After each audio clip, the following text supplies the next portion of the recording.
सदाशिवसमारम्भां शङ्कराचार्यमध्यमाम् अस्मदाचार्यपर्यन्तां वन्दे गुरुपरम्पराम्. Namaste.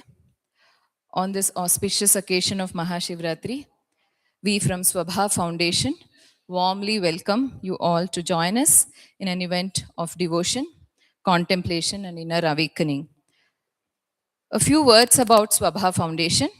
Swabha Foundation was started 3 years ago by like-minded individuals from varied professional backgrounds with an intent to promote Bharatiya culture, tradition, and heritage.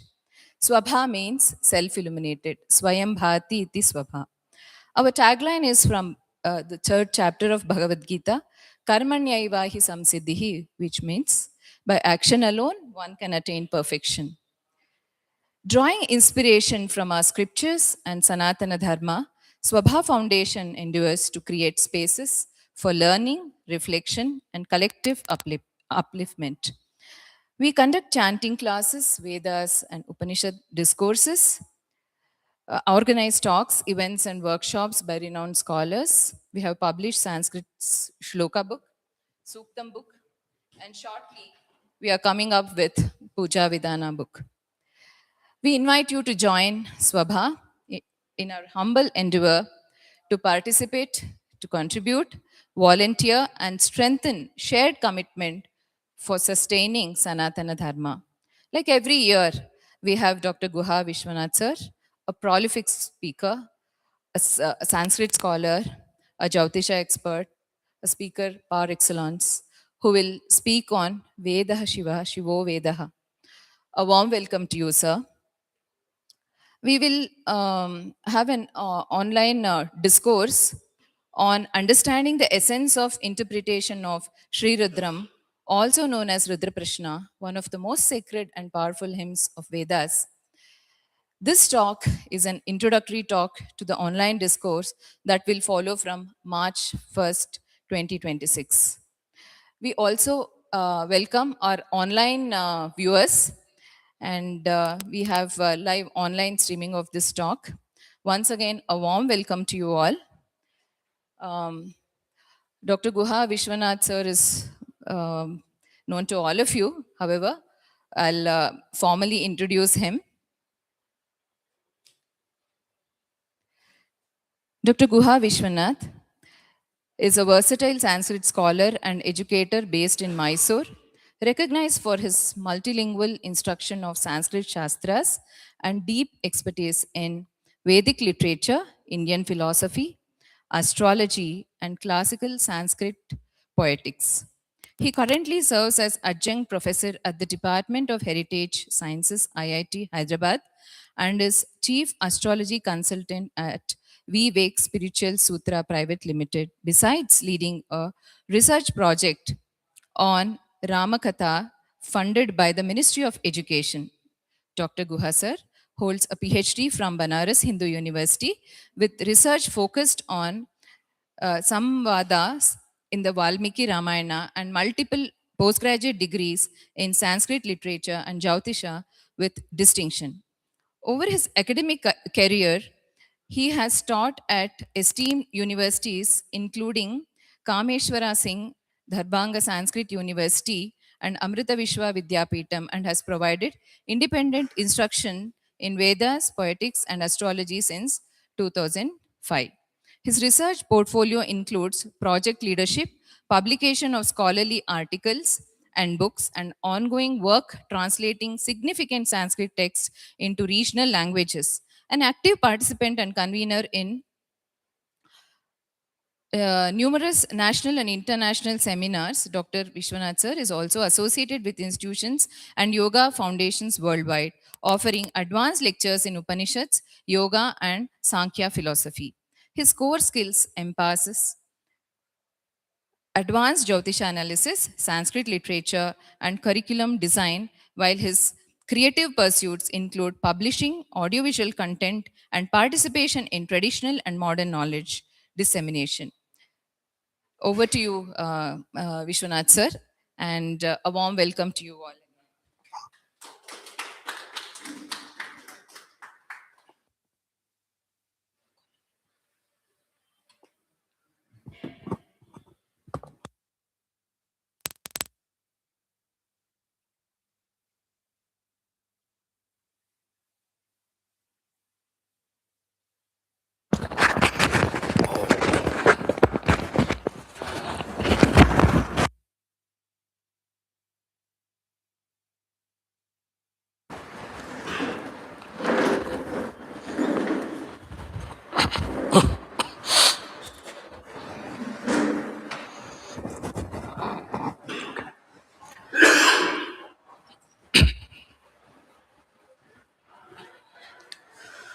ॐ यो मा आग्ने भागिनगं सन्तमथा भागं चिकीर्षति अभागमग्ने तङ्कुरु मामग्ने भागिनं कुरु नमो ब्रह्मणे धारणं मे अस्त्वनिराकरणं धारयिता भूयासं कर्णयो श्रुतं माच्योढ्वं ममामुष्य ॐ सच्चिदानन्दरूपाय बिन्दुनादान्तरात्मने आदिमध्यान्तशून्याय गुरूणां गुरवे नमः। सदाशिवसमारम्भां शङ्कराचार्यमध्यमाम् अस्मदाचार्यपर्यन्तां वन्दे गुरुपरम्पराम्। ओङ्कारपञ्जरशुकीम् उपनिषदुद्यानकेलिकलकण्ठीम् आगमविपिनमयूरीम् आर्याम् अन्तर्विभावये गौरीम्। My heartfelt pranamas to Parameshwara and to the grand lineage of our gurus that has held this entire Sanatana Samskriti together. So, and it's so nice to see some of the most familiar faces that I'm used to. And fortunately or unfortunately, they don't feel the same about me. It's been third year running, and they still have me on the cards, which is quite good to know. And it's very heartening to be associated with the Swabha Foundation. And by default, I was telling Dr. Savitaji in the beginning that by default, I have this on my schedule, on my calendar, that Shivaratri means Bangalore. Bangalore first program, first event on Shivaratri is Swabha Foundation. So that's how it's always been there in my mind. And we have covered a couple of topics on the eve of Shivaratri or on the day of Shivaratri in the previous 2 years. One was about the way Kalidasa has seen Shiva. And the another one was a general introduction to Shiva Tattva itself. This time, we are taking it a notch ahead. The title is taken from a very popular saying, because at the end of this talk and at the end of the event, when we all finish being immersed in this devotion and go back home, I want one line to resonate with all of us today. That is, Veda Shivaha, Shivo Vedaha, Vedadhyayi Sadashivaha. That is the line. But it's too big for a title, isn't it? So I thought that maybe half of it should be title. The other half, you will get it. We don't require a sequel for this. So I have already revealed Bahubali 1, Bahubali 2. Both of it has been revealed to you in the first line itself. So I have given you the conclusion in the beginning itself. So you can expect whatever you get after this is an absolute bonus. Because if we understand what exactly these two lines mean, Veda Shiva Shivo Vedaha, Vedadhyayi Sadashivaha. There is such a deep connection between Veda and Shiva and Veda.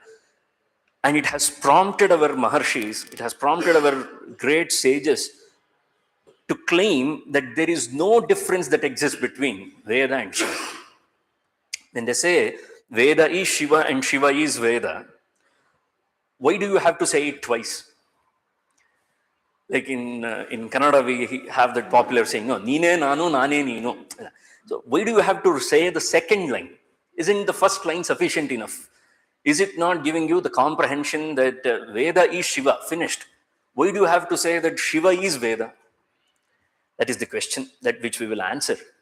But before that, there is a very popular saying in English literary criticism where they say that if you ever want to conduct civilizational studies, okay, we have to draw somewhere, no? What is the beginning point? So we are all assembled here. We all celebrate, we all observe today as Maha Shivaratri, and like-minded people who may not even know one another, we all have assembled here today. To what do we owe this sort of an assembly?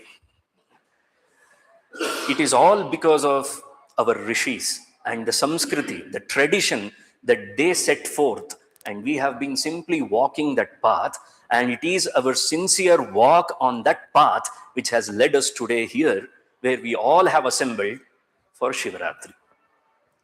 They say that Shivaratri is such a parva, it is such an occasion, it is not a festival first and foremost. Okay, it is not a habba, it is not a parva, it is a vrata.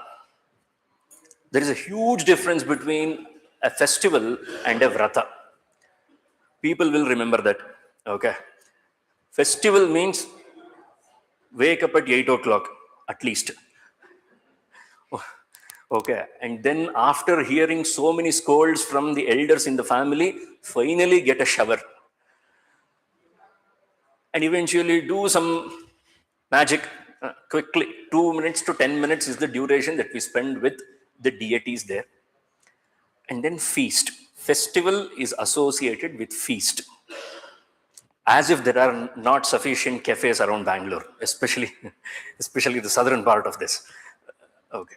So we are always looking forward for some feast. And some people also come up with this audacity, and they say that none other than Kalidasa himself has said that Utsava Priyah Khalu Manushyaha. Kalidasa says that people, generally human beings, they have a tendency to celebrate. Utsava Priyaha Manushyaha. So see, we are just celebrating. I'll tell you a couple of things that are absolutely wrong with the way we are celebrating. As I was coming to Bangalore, I was having a chat with one of my friends, and they have joined online as well. So, here they are. Okay. I don't know. I don't get to see them. So, I just looked at the camera. I was having a chat with him, and we happened to accidentally see one of the reels where the way the younger generation perceives festival and celebration of festivals. On one side, we must feel proud that so many youngsters are embracing our culture. Really? Are we sure that they are embracing the culture that our ancestors passed on to us? Would our rishis approve that? RERA approved, DTCP approved. So, everybody wants a plot, but they want a plot that is RERA approved. You can't go and buy a plot that is not RERA approved, because you will end up in some trouble. So similarly, it's a good thing, it's a fantastic thing that we are embracing our culture, but is the culture that we are embracing truly Maharshi approved? Is it approved by rishis?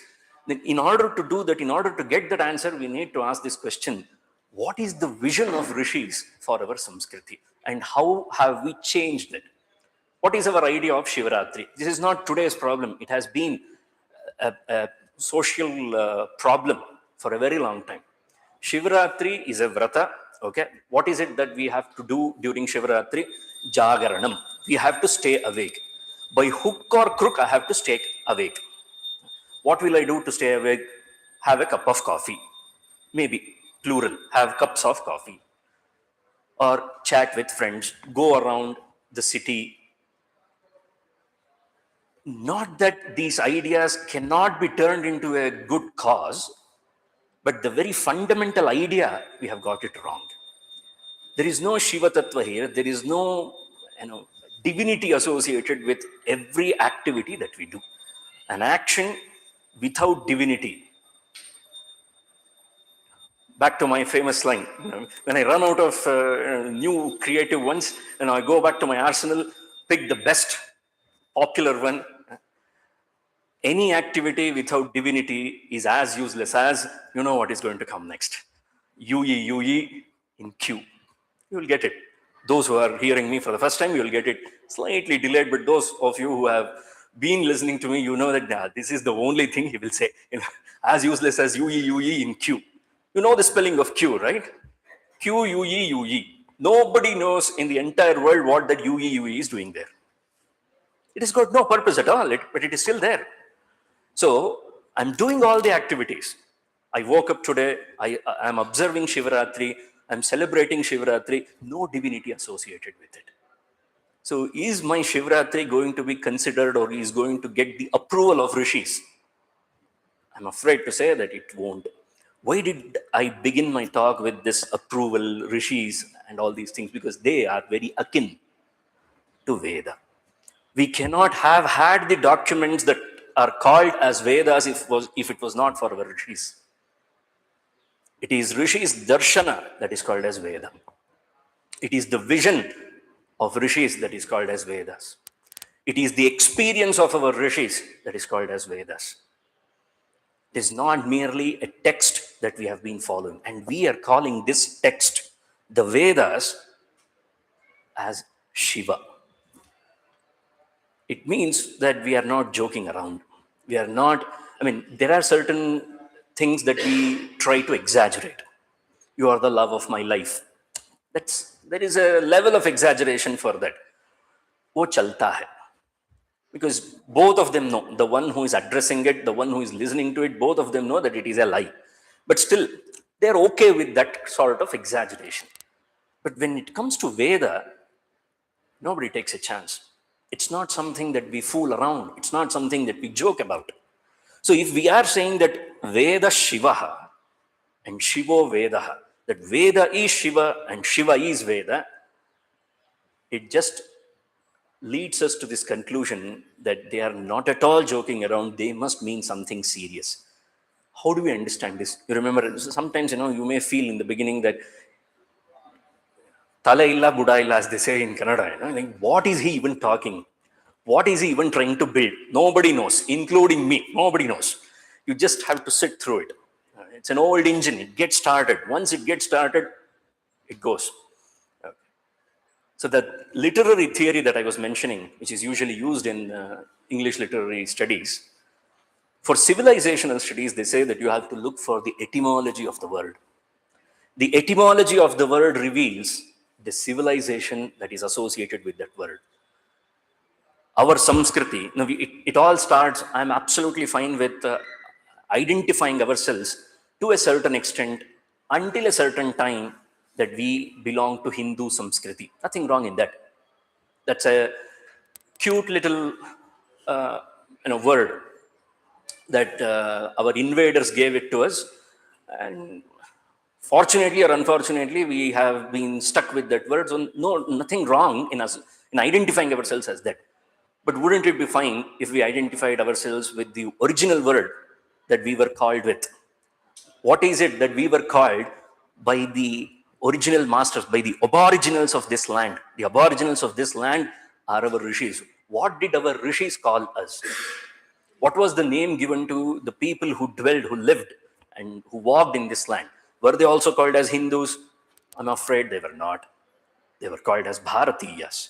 There is a reason why they were called as Bharatiyas. There is a reason why we need to identify ourselves as Bharatiyas. So from Hindu Samskriti, we slowly move towards realization that we are Bharatiya Samskriti. There is a pride. And all of a sudden, all the nationalistic approach will come in. Okay, hold your horses. Because, the nationality, the nationalist approach is not going to cut the chase, because the very idea of nationalism was not even in its cradle when our rishis gave this land the greatest treasure, that is the Vedas. So then what should we call this? What is the ultimate name with which we can identify our Samskriti, our culture? Sanatana Dharma. That is the word, isn't it? Now I'm afraid that even that name has been politicized. So unfortunate. And that brings me that, what is the next word that we should be using? I'm not going to reveal that word, I'll tell you. Because I'm afraid it will again be used for politicization. We are no more Bharatiyas, we are Sanatanis. Well done, yaar. You used one brilliant thing that we had and you put it to disuse. Shabash. Okay. And if I tell you the next word, how exactly should we be calling ourselves? If you have ever come across a beautiful painting of all the great sages that this country has produced, around 40, 50 people in one frame, there is a line that has been written down there, a tagline kind of thing. They have given the title called as Amritasya Putraha. Please don't politicize this. Okay, I beg you. That is what we are. Amritasya Putraha. So we belong to that ideology that believes in Amritatvam, not the mere immortality that it is loosely translated into English. Now, what exactly is that Amritatvam, and why are we talking about Amritatvam on Shivaratri? Because Shiva means Amrita.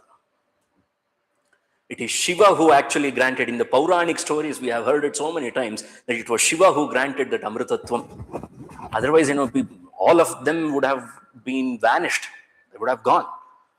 If it was not for Shiva who stopped the extermination of the entire mass by halahala, by holding it in his throat. What a remarkable feat that was. So coming back to this Amritatvam. Amritatva is what is hidden in the Vedas. That is the key point of Vedas. If we have to understand what is the key characteristic of Veda, all Veda have got only one message to deliver. If you want to decrypt the message of Vedas, the message of Vedas is loud and clear that it talks about Amritatvam. What is this Amritatvam? A few words on that, and then we will come back to Veda Shiva Shivo Veda. Okay, we are not going away from Veda Shiva Shivo Veda. The whole idea is, how do we get back to a state, a phase, a condition where we believe that Vedas are our ultimate text? Not just for saying it, but also to believe it and also to witness it and experience it on a daily basis. We can keep saying this. Vedas are our greatest national treasure. And what are we going to do about it? Nothing. Vedas are our greatest national treasure. That's all. It's like saying that my grandfather had acres of land in Bangalore. Yeah. What about it now? That you don't ask. My grandfather had acres of land in Sadashiv Nagar 70 years ago. What will you do now? You don't have a single piece of land anywhere in Bangalore. But your grandfather held acres together land. No, it is not going to cut the chase. So similarly, here as well, it is not going to be sufficient for us if we keep on saying that Vedas are our treasure. We need to bring that to our day-to-day life. And how do we do that? How do we bring about that auspiciousness, which is generally the preferred meaning for the word Shiva? Shiva means auspicious. It's a very difficult concept to understand. So if I have to bring that auspiciousness into my daily routine, and if Vedas are the original source of that auspiciousness, how do we associate both of them? How do I make a blend of both of them in my day-to-day life? Welcome to Rudradhyaya. Okay? Because this entire Rudradhyaya focuses on the description of Rudra. For our Vedic rishis, Rudra was not merely a simple deity who has been praised here. Rudra is the Parabrahma Swarupa for our rishis. Whatever you gave our rishis, whatever they touched, they originally had the Midas touch. Everything they touched turned into gold, but our gold was of a different value. Everything and anything they viewed it as Parabrahma. Yo mam pashyati sarvatra. Such a beautiful thought that has been captured by Krishna in Bhagavad Gita, where he says, Yo mam pashyati sarvatra. He who can witness the Paratattva, he who can witness the Paramatma Tattva in everything, and everything in Paramatma Tattva. Sarvancha mayi pashyati. That is the idea of Veda Shivaha, Shivo Vedaha. You observe, it is the same exact thing. There are few extra words added in Bhagavad Gita, that's all. When Bhagavad Gita said, Yo mam pashyati sarvatra, you take aham and sarvatra. That is, aham tattva is Krishna and sarvatra is everything. Sarvatra is equivalent to Veda and aham tattva is equivalent to Shiva. He who sees Shiva in Vedas and he who sees everything in Shiva. That is the whole meaning of Veda Shiva, Shivo Vedaha, which in other words has been told already in Bhagavad Gita, Yo mam pashyati sarvatra sarvancha mai pashyati. What will happen to those people who could witness this? Sachame na pranashyati, tasyaham na pranashyami. The Paratattva or the Parabrahma will not alienate them, and they will never be far away from realization of the ultimate truth. What has caused the ultimate misery, apart from the first 25 minutes that I have spoken today to you? Okay, that was a bad joke, isn't it? Just checking whether all of you are still here or not. Okay. So, what might be the reason that we are all so miserable in life? Nobody wants to admit it. Nobody wants to admit that we are miserable in life, thanks to social media, because we have an image to protect, a fake image that we have created. There cannot exist a better example for Maya and Avidya than social media. It is all created by us, and we believe that whatever I have created is true. I was in my teens, everybody was using this one word, wanderlust. I also put wanderlust. I have no idea what wanderlust means. Everybody was saying, I said, I'm also a wanderlust. He has not moved from Banashankari to Baswangudi, stayed his entire life in Banashankari. His Instagram profile says wanderlust.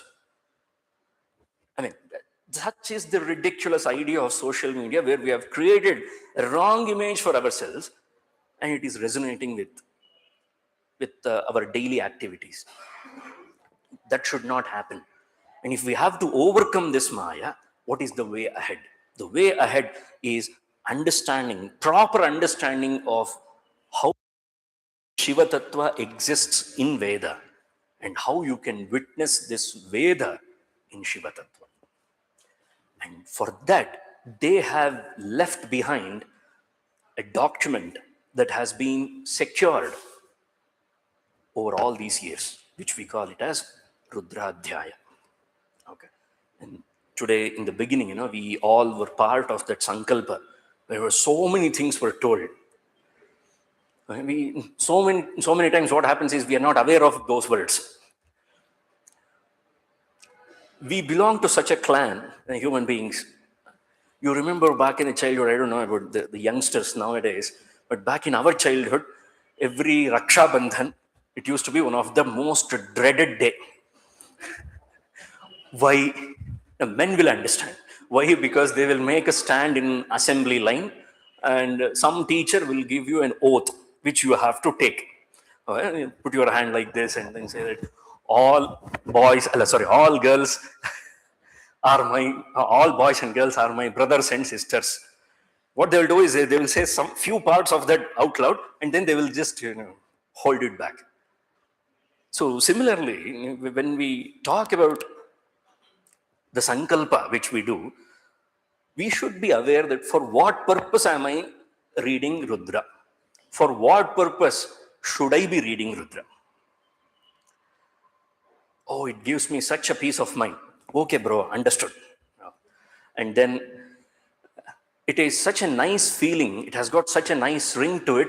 When I chant, I feel all heated up. All these vague yoga institutions which I've created, this aura about it that you chant and you feel so ecstatic about it. Okay, understood. But what is the ultimate purpose that you are trying to achieve or accomplish with this Rudradhyaya?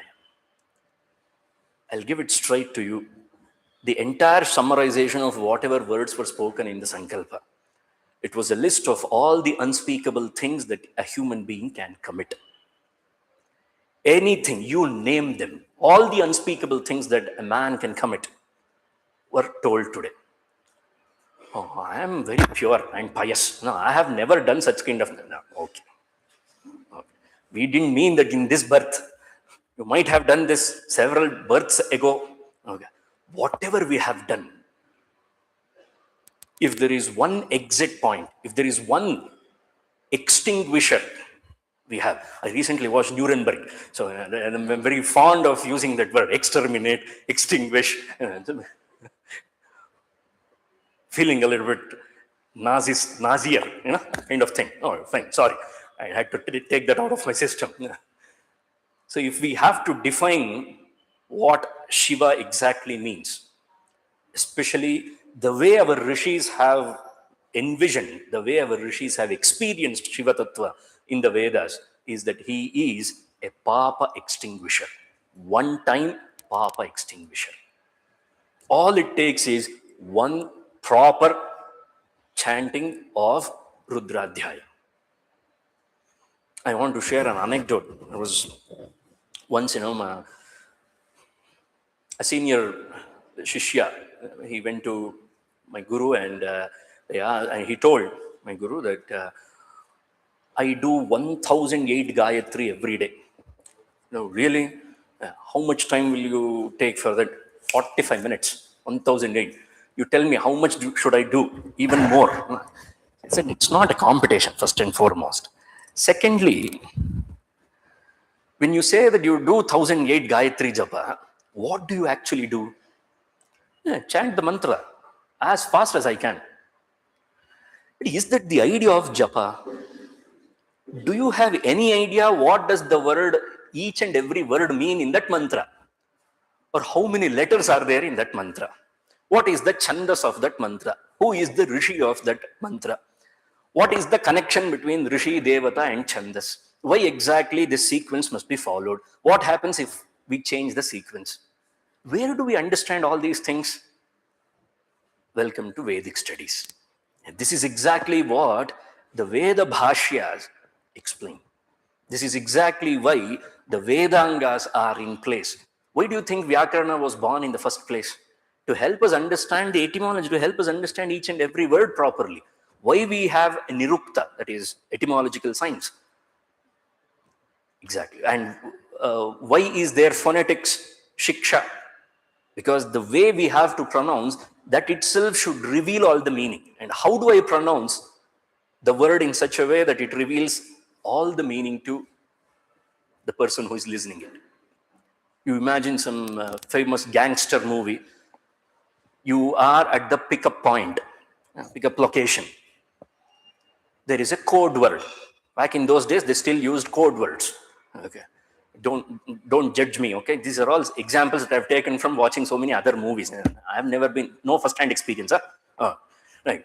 So we are at the drop point or location, and we are supposed to give a code word. One small wrong thing you do in the pronunciation of the code word, you will be eliminated. You remember all these movies, this scene? That's exactly what happens with Vedas as well. It's a coded language. And we can't take the coded language for granted. Ask the IT people. Yeah. They take their codes very seriously. So we also take our codes very seriously. And that is Vedas. And the language has all of it put together. That is why we have Shiksha. And when we observe all the Vedangas, they all are trying to protect, preserve the actual content that is there in the Veda mantra. And if we want to understand what exactly and how exactly Shiva Tattva is being mentioned in the entire Rudradhyaya, in each and every mantra, what should we do? Ideally, you tell me what should we do. This is reverse marketing. What should we ideally do? We should read each and every mantra. But is reading going to be sufficient is my question. Keep on saying the mantra. No, it is not going to help us in any way. My guru used to give another example.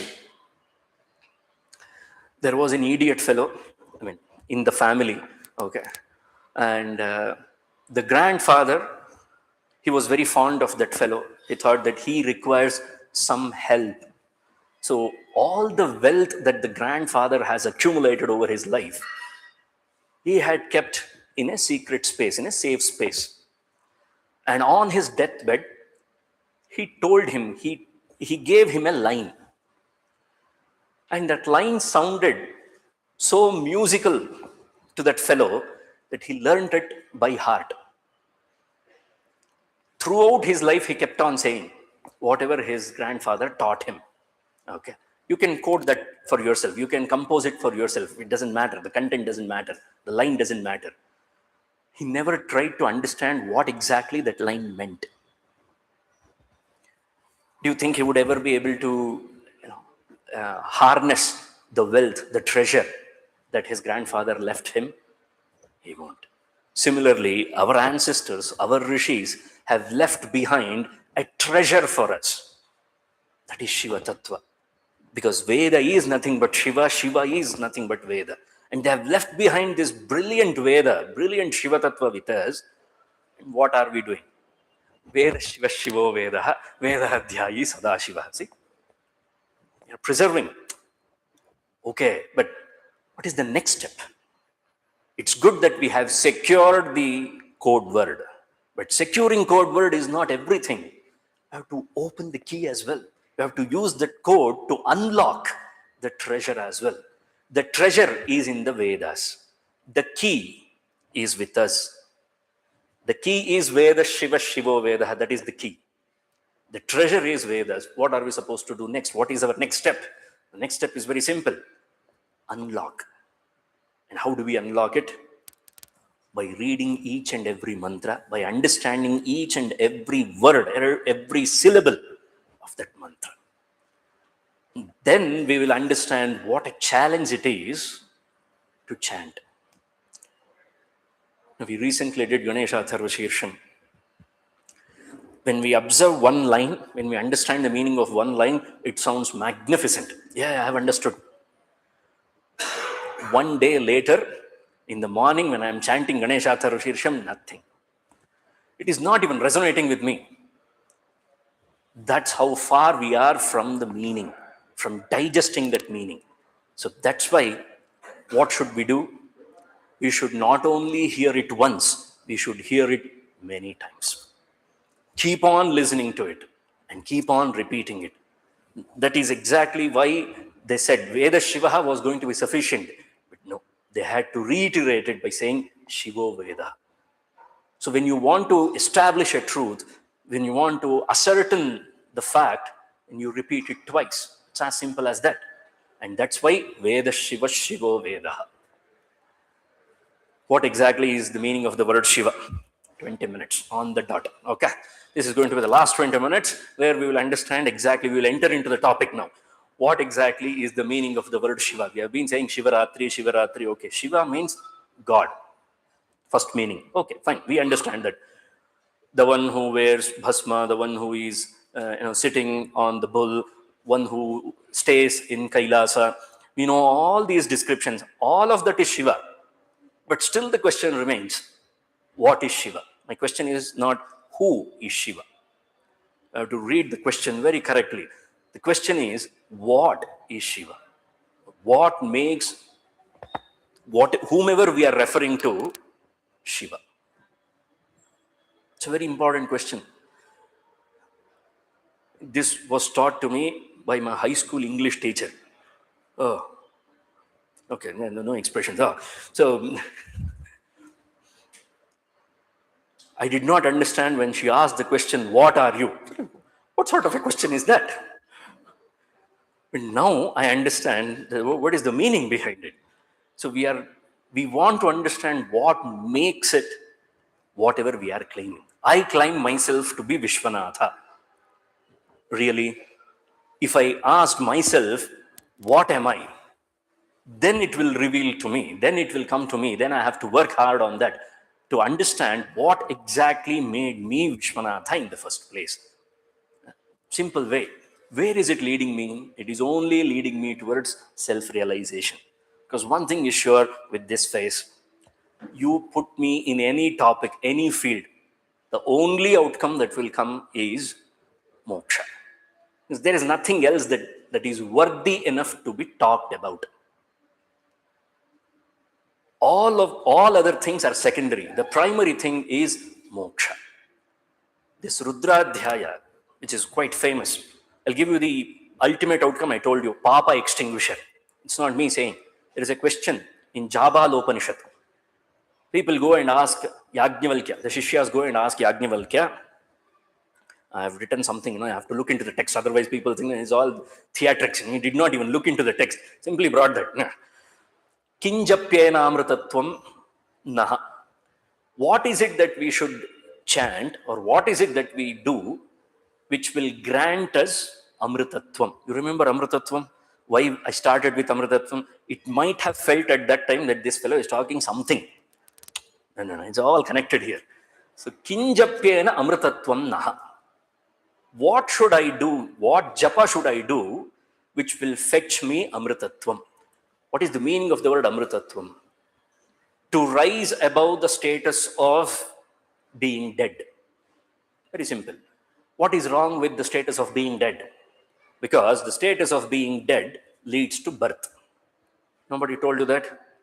Yeah, correct. Because we have been hearing only the other half of it. We all are aware that everything that is born shall die one day. And there is no full stop there. There is a comma there. Everything that is dead shall be born again. Now you understand that you are stuck in an infinite loop. There is no way that you are going to escape. Birth followed by death, death followed by birth. So when they asked for amritatvam, what did they mean? They meant that tell us something that will take us above this infinite loop of birth and death. What should I chant? Yajnavalkya responds by saying that, see, the Jabalas, Jabala Maharshi's Shishyas have actually said that Shatarudriyena. Shatarudriyam is the answer for that. You do the chanting of Rudra 100 times, you will be free of the samsara bandhana, you will attain moksha. Seriously, 100 times. Today, after the event, I'll go home, Shivaratri, 100 times I'll chant. Yeah, but along with the meaning, you need to understand the meaning of Rudram, no? So once we understand the meaning, once we comprehend the meaning of the mantras and then we chant, it really leads us there. All the Mahapatakas that are told, any papa that you have done, it doesn't mean that you get eligibility to chant Rudra only if you have done such kind of papa karmas. That is not the conclusion. Even if you have committed such kind of papa karmas, if you chant Rudra, you will be fine. 3 things that all of us should listen on a daily basis. Namakam, Chamakam Chaiva, Purusha Suktam Tathaivacha. That's all. Namaka, Chamaka, that is 11 anuvakas of Namaka, 11 anuvakas of Chamaka, and then Purusha Sukta. These 3 are sufficient enough for us to get rid of all the papa. Okay. But how come this has this potential? Why is it called as Shatarudra? Because Rudra is the Devata there, therefore it is called as Shatarudra. What is the meaning of the word Rudra? Ruk means not stop, okay, that is in Hindi. Ruk means Roga, okay. Of all the diseases, you know, I don't know if in the Kannada speaking families, even to this day, whether they use this word or not. Adyen dodroga bandide ninge anta. Are you familiar with that word? You still use that? Yeah, fantastic. No? Adyen dodroga bandide ninge. What is this dodroga? Roga means illness. Dodroga means big illness. Sounds ridiculous in English when I translate it. But you know that intensity when a Kannada speaking family tells you, when an elder tells you, Yen dodroga bandide ninge. It means that you are lost. You are not on the right path. So that is the Dodroga. Okay. What is the Dodroga that all of us have? Bhavaroga, Samsara Roga. That our inability to overcome this disease called as samsara, this infinite loop called as Janma and Marana, that is the biggest Roga that we have. How do we overcome that?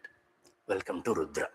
We need to understand what exactly Rudra is. That's why they call this is the 5th chapter in the Krishna Yajurveda Shakha and Krishna Yajurveda Samhita, Daitriya Samhita, and where they mention the actual format of Rudra, how exactly Rudra should be perceived, how exactly should we perceive Shiva. They call this as Rahasyam. This entire Rudradhyaya is called as Rahasyam, and it has also fetched it another name, that is Rudropanishad. This is not a very popular name. We have only heard Namaka Chamaka, Rudra, Rudradhyaya. These are the popular names that we have heard. But the unpopular name that we are not aware of this text is, it is called as Rudropanishad. I'm not making it up. You can go and check for yourselves in Bhatta Bhaskara Bhashyam of Rudradhyaya. See, reference, scholarship, tick. Okay. Moving on. Why should we take up Upanishad? And why Swabha Foundation is so fond of taking up Upanishad? That's a question, no? Why are we here assembled to listen about Rudradhyaya in future as well? What is it that makes the connection between Swabha and Upanishads? I'll tell you. It's a very important thing to know that the tagline is Karmanaiva hi samsiddhim asthita janakadayaha. And you want to know what is the meaning of the word samsiddhi? You go and read Shankara Bhashyam, where Bhagavad Pada Shankaracharya writes samsiddhim moksham. Samsiddhi, the meaning of the word samsiddhi is moksha. So we have to act in such a way that it should lead us towards moksha. If I am going to chant this Rudradhyaya, if I am going to learn this Rudradhyaya, the sole purpose for learning that is not to be part of a fancy community, not to be part of any competition. It is not meant for any of this. This is meant for Atmodhara. Please do not use it for Lokodhara. It's very strictly told. It is not meant for going and saying that, all these things need to be told to hundreds of people. No. Aapne suna hai, kafi hai. If you have heard it, if you have comprehended it, it is more than sufficient. Because it takes a lot of good fortune to be able to be exposed to Rudradhyaya. Because Shiva, even though he is called as Ashutosha, does not come that easily to us. Because what is the meaning of the word Shiva? I've been saying that I have not given you the meaning. Holding back on the meaning of the word Shiva. Here it comes. Shivam asya asti iti Shivaha. He who has that ability of auspiciousness, he who is a bundle of auspiciousness, is called as Shiva. Meaning number one, first meaning. Shivayati iti Shivaha. He who has the ability to turn anything into auspicious is called as Shiva. That's why everything that is Veda is Shiva. Everything that is Shiva is Veda. Still doesn't fit the bill, isn't it? What do you mean by everything that is Veda is Shiva? We thought that there are only 4 Vedas, no? Rig Veda, Ajurveda, Samveda, Atharvana Veda. Then we have Ayurveda. Then we have Gandharva Veda. Then we have Dhanur Veda. Then we have Natya Veda. Oh, it's not like, I'm fond of Bharatanatyam, that's why I'm saying Natya Veda. No. Natya Veda is called by that name by Bharata himself. Why are they called as Veda?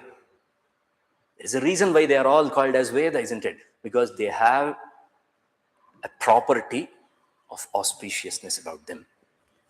Observe how Dhanur Veda, Ayurveda, Gandharva Veda, or Natya Veda brings about that auspiciousness into our lives. It's all about actions. It's all about the simple things that we do in the name of Ayurveda, etc., etc. But all of it is doing one thing properly, that is auspiciousness. It is turning our life, it is making our life more beautiful. It is bringing that Mangalyam into our life. Mangalyam and Shiva. Mangala and Shiva are synonymous in nature. Mangala means that which removes our papa. Remember what is the definition that I told you for Rudradhyaya? Extinguisher. Papa extinguisher. That is why. You can extinguish it, but you can also, in order to avoid rust on the iron, you put a coat of paint, isn't it? If my science knowledge is still valid, that's the practice. This is what it does. It coats that paint. Shivayati. It turns everything into auspicious, thereby eliminating the rust, eliminating the characteristics that can turn that metal into rust. That is what Shiva is all about. That is why Veda Shiva. All that is Veda is called as Shiva. How come yoga is not Veda? Interesting, no? First thing that comes in, so popular. I want to start a school of my own. Okay, yoga school. I want a name for that. I'm looking for something which says Veda. I'll say Yoga Veda. Please don't do that. Okay, please don't do that. Because yoga is a sadhana, yoga is a darshana, yoga is an instrument, it's a way of experiencing the Veda.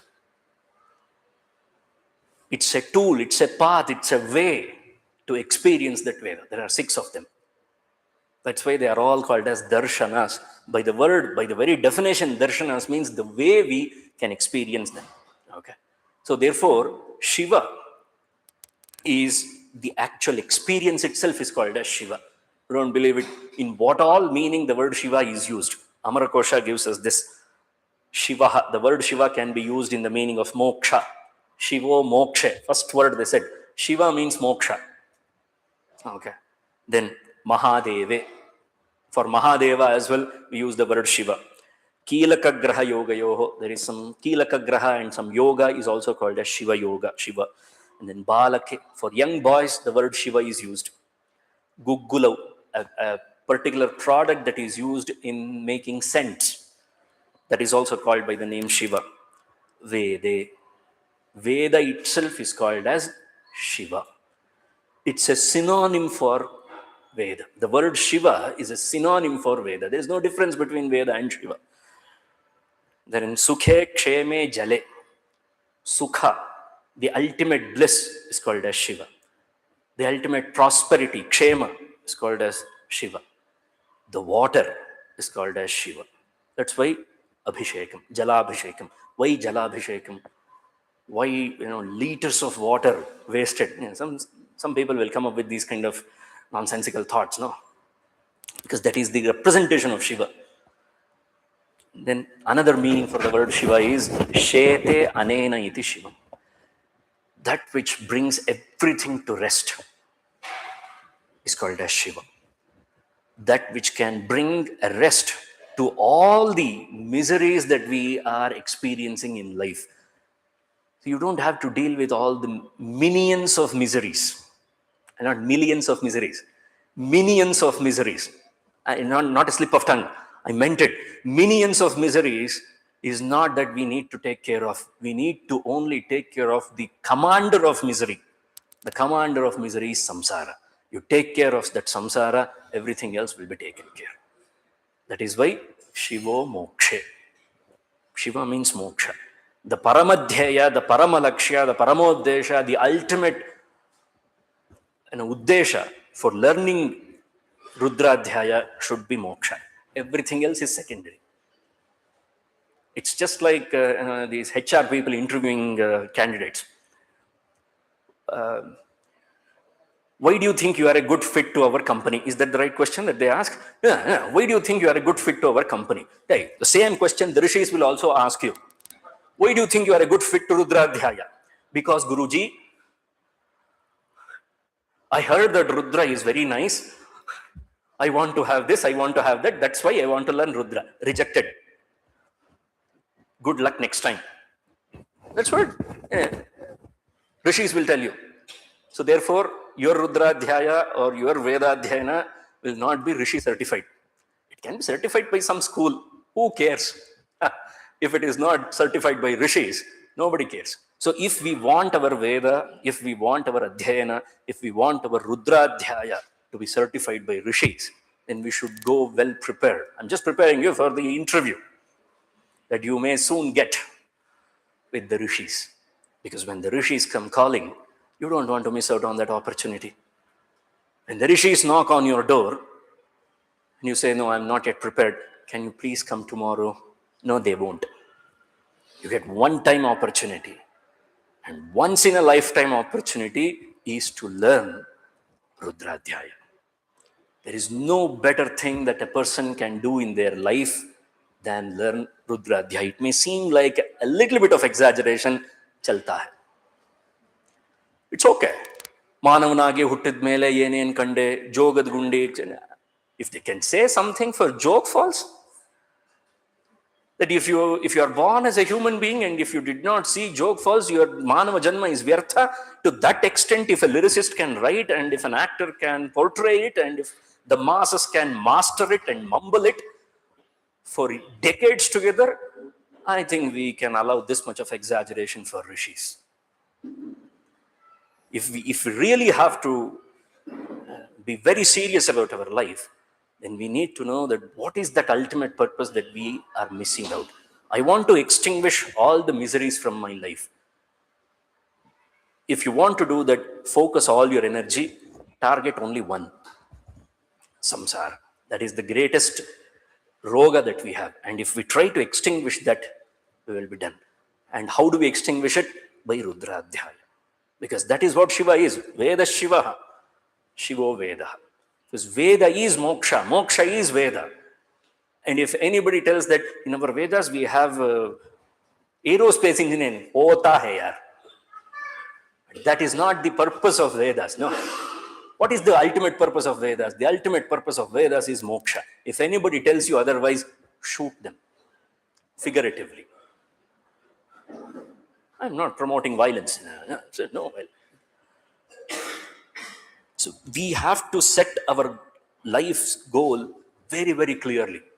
And for that, when we have such a grand opportunity presenting ourselves, and look at it, the way it has been preserved in our tradition, the way it has been passed on in our generations. Through the generations it has been passed on, we still have it intact. The Rudradhyaya is still intact with us. And it will remain with us if we allow, went inside it with that humility, with that humbleness, and if we seek the knowledge, we will be on the path of Veda, isn't it? We will be on the path of moksha. He who is on the path of moksha gets a title. People are very fond of title. Yogacharya, Yoga Patu, Master of Yoga. What do you call a person who has dedicated his entire life for the pursuit of realization, for the pursuit of Atmajnanam? Is there a title that we can also take home? Yes, Vedadhyayi. Adhyayi means he who walks towards that moksha is called as Sadashiva. He is known as Sadashiva because you will never be away from moksha. No?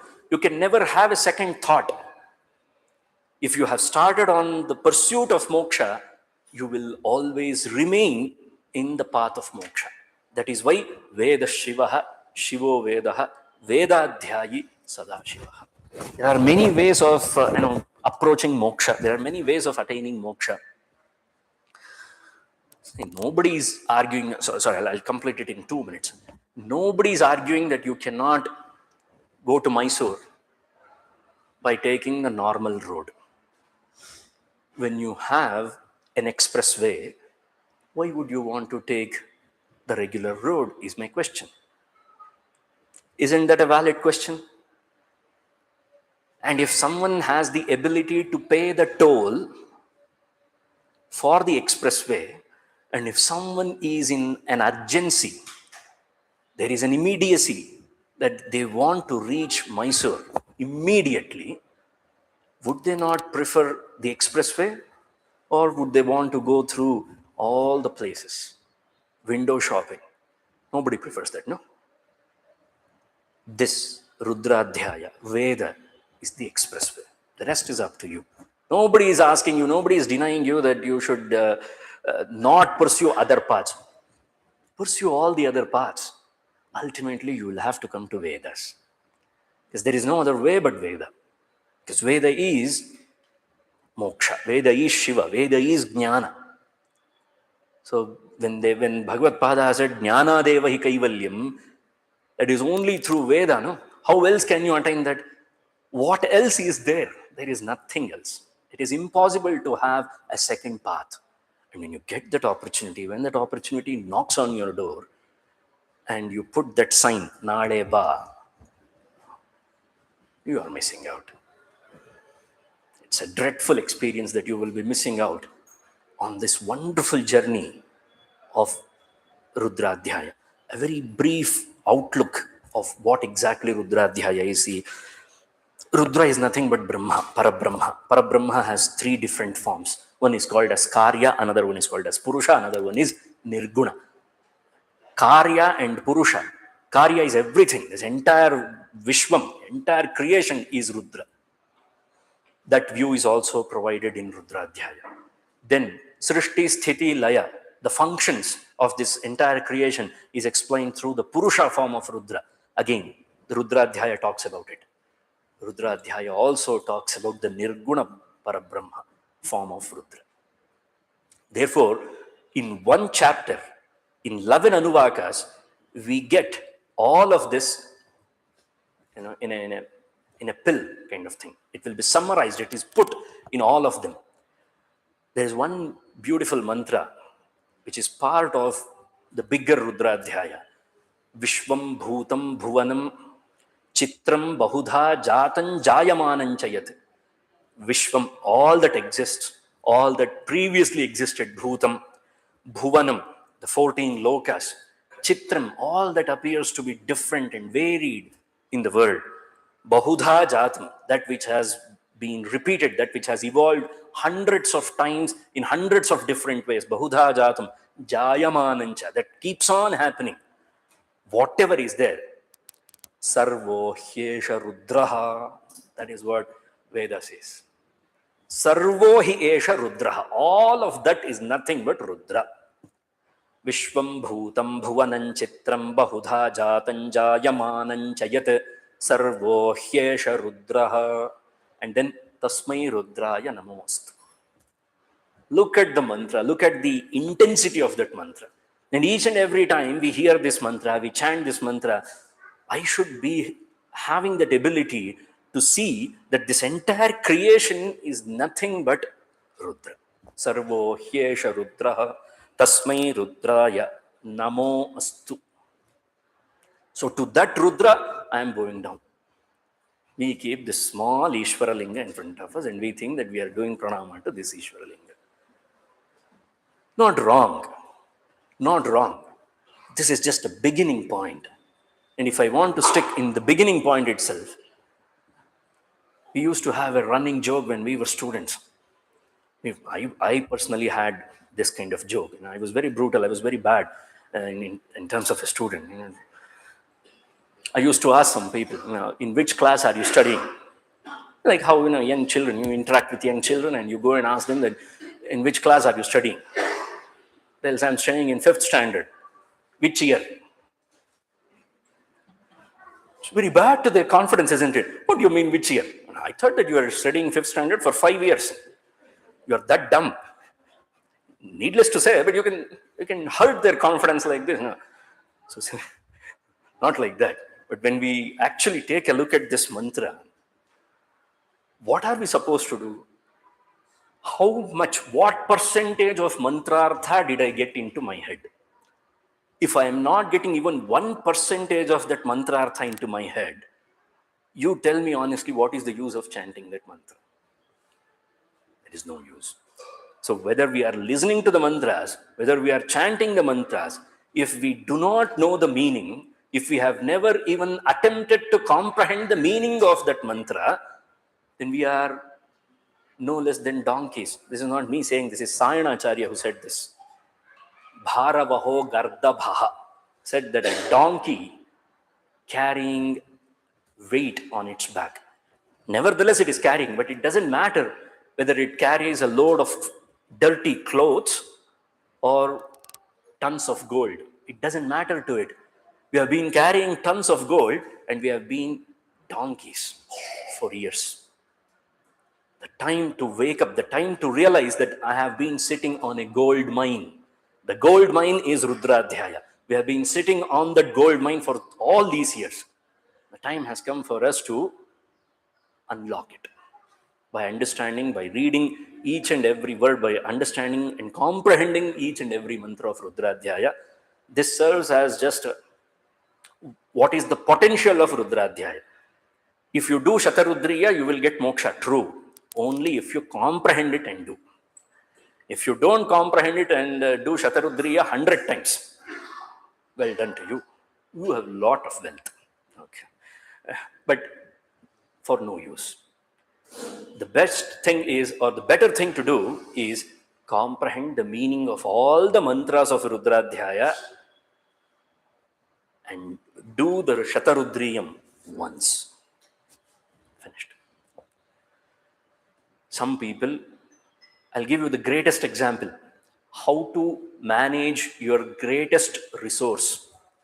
What is the greatest strength that Rama had when Sita was abducted by Ravana? Or during their 14 years of exile, what was the greatest weapon that Rama had with him? His brother. Lakshmana was the greatest weapon that he had. And when did Rama put Lakshmana on the battlefield? Not when 14,000 men attacked. Not when they had to defeat Vali. Not when they had to cross the ocean. Not when they had to defeat Kumbhakarna. Not when they had to defeat the armies of Ravana. Not even when Ravana had to be defeated. You know, when Lakshmana was put to use, when he had to defeat Indrajit, because Indrajit was invincible. When you have the greatest resource with you, you hold on to that card for a long time and you use it at the right time. You don't have to extinguish all the papas. You don't have to extinguish all the miseries. You want to get rid of minions, get rid of Gru. Yeah, you will get it. Yeah. If you have watched the movie, you will get it. Yeah. You don't have to get rid of minions, you just have to get rid of Dr. Gru. No, it's not Dr. Gru. Just simply Gru, isn't it? You get rid of that despicable one, and the minions will be gone. The despicable one that we have is samsara. And he who releases us from this samsara is Shiva. With these thoughts, I would like to conclude my talk. Thank you very much for having me again this year as well. I hope that our association will continue like this.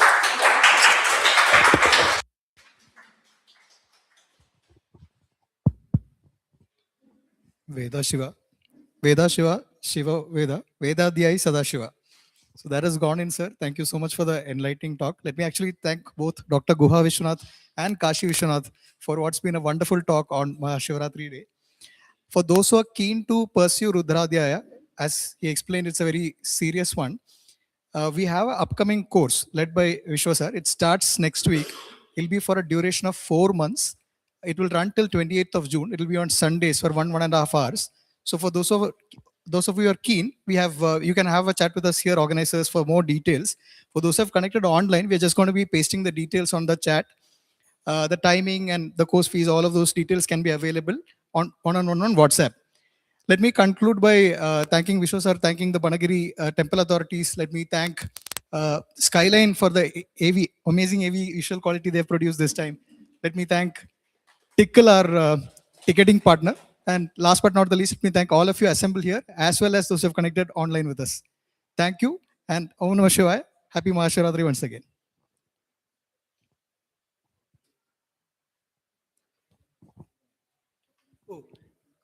Inviting Neil and Dr. Savita to give a token of our appreciation to Dr. Vishwa.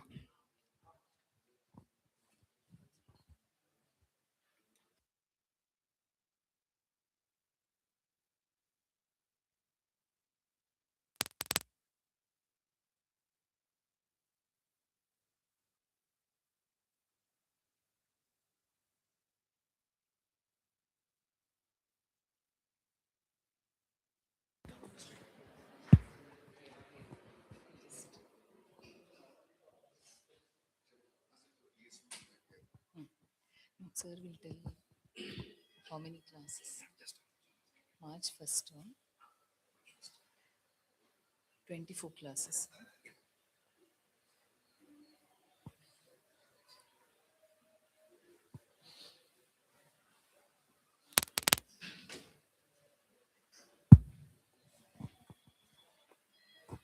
Just a brief outlook of the course.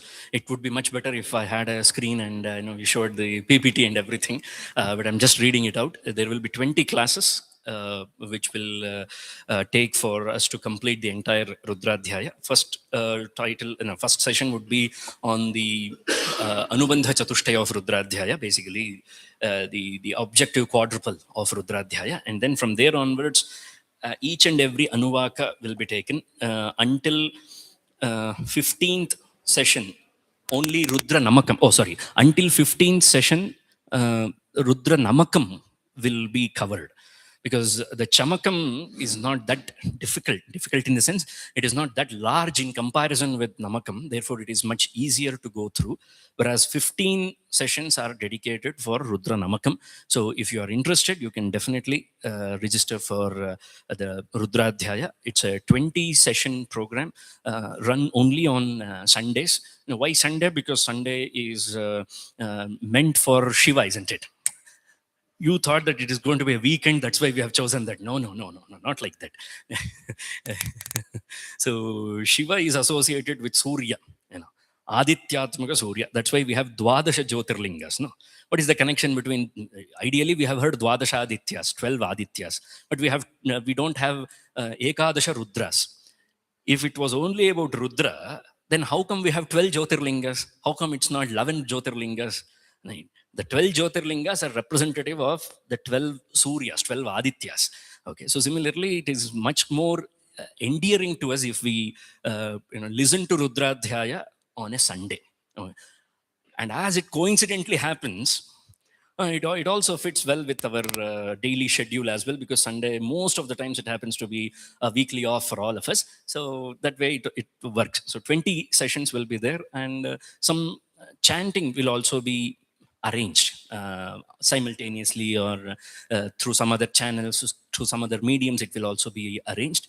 However, the most time of that entire 1.5 hour session will be dedicated for comprehending and understanding the meaning of each and every word of Rudradhyaya. Anybody who attends will not go home without understanding the meaning of each and every word of Rudradhyaya. So a once in a lifetime opportunity is what I would call this. So it's fascinating for me as well. I'm not saying it because I am doing it. I'm saying it because it's a good opportunity for all of us to go through this Rudradhyaya. So it would be very nice if all of you, and along with your many friends and associates, if you all joined, it would be very nice. Thank you. I thank all of you for assembling here, and also all our online participants. We'll put up a message, and you can get in touch with us. And I request all of you to proceed for a short break. We'll have badam milk, and then we'll start the Rudra Homa, Rudra Abhisheka, and Rudra chanting. Thank you all once again. Thank you so much, sir.